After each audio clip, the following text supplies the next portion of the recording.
Here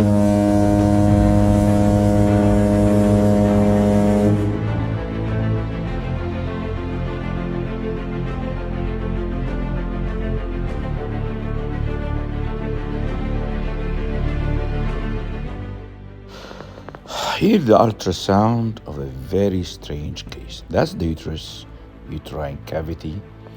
Patient had previous 4 cesarean section. What is this? I am pushing the vaginal probe to compress this hypoechoic fluid-contained cystic structure. It is almost the same like a cesarean scar niche. Okay. When I push the vaginal probe, you see I'm squeezing a fluid-contained space. The bladder is anterior, that's the bladder anterior, the hypoechoic shadow black, and this is the cystic structure. It is very, very rare. It was a surprise. Initially, I thought it's a classic cesarean scar niche collecting blood, but it came up something very strange. Again, I am demonstrating here the fluid-contained space. Let's start the hysteroscopy, which is another surprise. That's the portio vaginalis. And that's my classic vaginoscopy trying to find the cervix, external os. I cannot find the external os. It's a pinhole and facing very much posterior. This is a pinhole. Unfortunately, on that day, I didn't have my 2.9 small telescope. I'm using the large 4mm, which was difficult to go through. I'm trying to negotiate the external os. This movie is unedited. I want you to share with me the frustration, the challenges. I am now getting a glimpse of the external os and push. I am in something.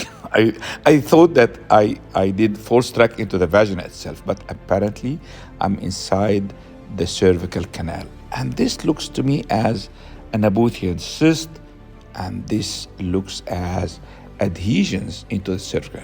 Well, I was actually feeling lost, but once I saw this chocolate blood flowing out, I realized, yes, I'm inside the cervical canal, and this chocolate blood is probably coming from collection into the cesarean scar niche.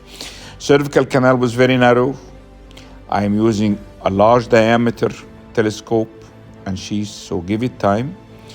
Now I am manipulating the fluid jet to squeeze all the thick, viscid mucus blood stained.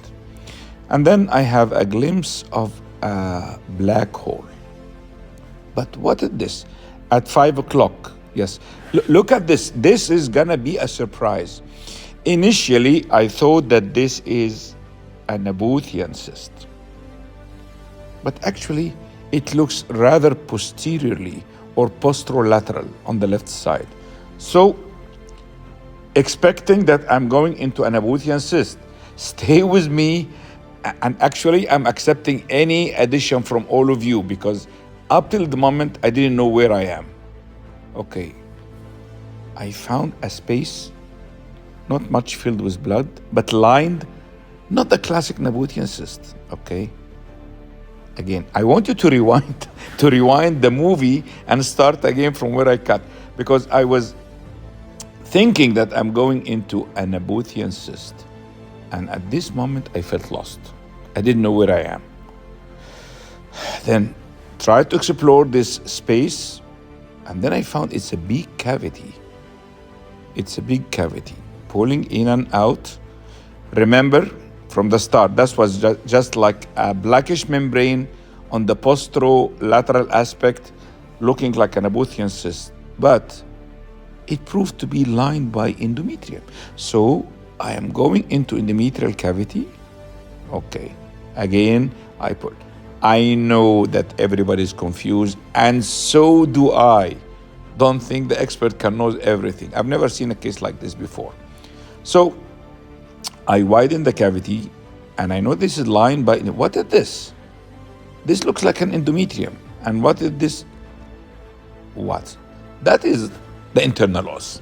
And I am getting into the uterine cavity.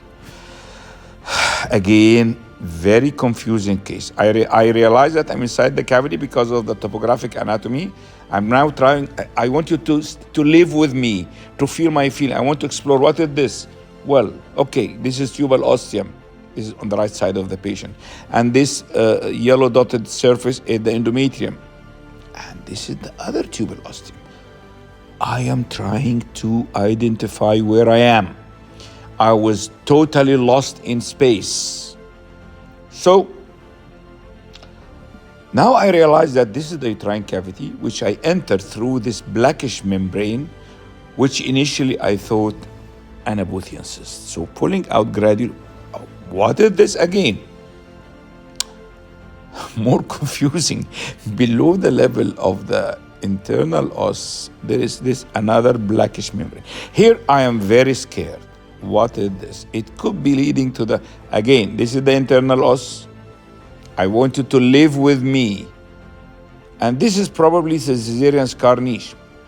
But there was a membrane below the Caesarean scar niche. Look at this. This is endocervical tissues. Again, I'm trying to find where I am. Going into the hole through the internal os, making sure that this is the uterine cavity. I'm widening it more, this fibrosis to prevent reclosure again. But this is like a compartment, like the uterus is an hourglass. Again, this is the lower compartment. So here is the Caesarean scar. Look at that. This tissue is an endocervical tissues. Yes, this ones. So this means the Caesarean scar is very low. This I am magnifying. This is like an endocervical tissues. So the uterus is like an hourglass with an upper compartment. This is the upper compartment, identified by, again, tubal ostia. I know that this case took much time. It's 12 minutes, not the usual, because I am lost. So I'm pulling out through the internal os. I'll take you back again to the bluish membrane, which was confusing. Okay, so here I am in the Caesarean scar.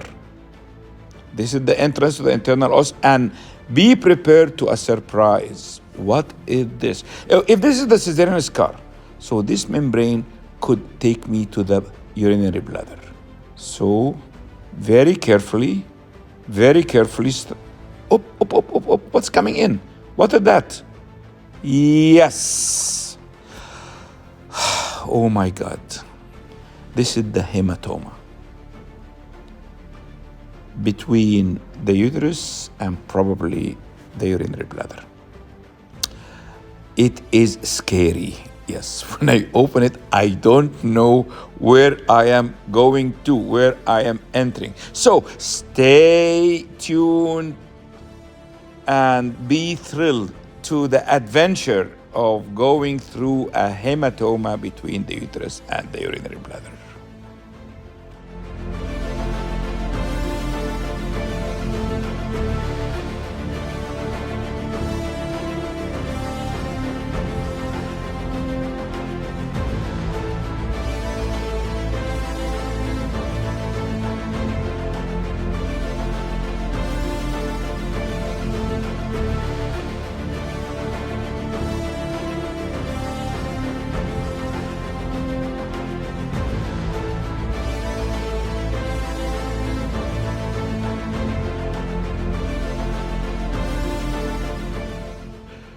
Oh my God, that's very scary. I'm getting now into the space which was filled by the hematoma. I didn't know where I'm going to. I was expecting I could see the inside of the urinary bladder.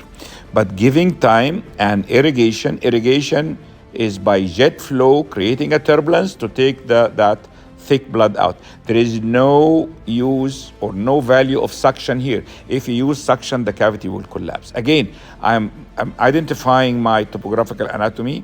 This is the space which is filled by the hematoma, probably space contained between the anterior wall of the uterus and the urinary bladder.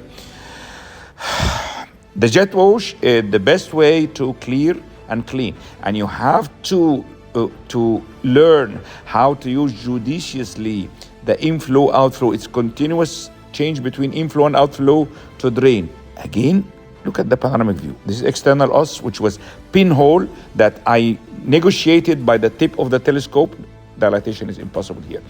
And now from the cervical canal, immediately in this lower compartment, which is the cesarean scar pouch, and here probably the internal os sliding into the uterine cavity. So again, I repeat the in and out to identify my GPS topographical anatomy. And here I'm pulling out, that's the cesarean scar with the large defect which contain the hematoma. It's lined by this kind of epithelium. Thanks God, I'm not inside the urinary bladder. It was a big space and full of hematoma, which is an ultrasound gave the impression of a cesarean scar niche collecting blood. So this is the final view. This is the lower compartment, which is the cesarean scar, and you can obviously, there are elements of cervical, this is the defect, this is the lower pouch, and this is like a cervical epithelium, which prove my theory that cesarean scar niche happened because of very low placement of the incision. So that was a big adventure, scary, frightening, but with patience and deliberate dissection gently, you can solve any problem. My dear friends, whatever I experience in my work, I share it with you because I do believe this is the best way to gain skills. This is Osama Shawki from Cairo, Egypt.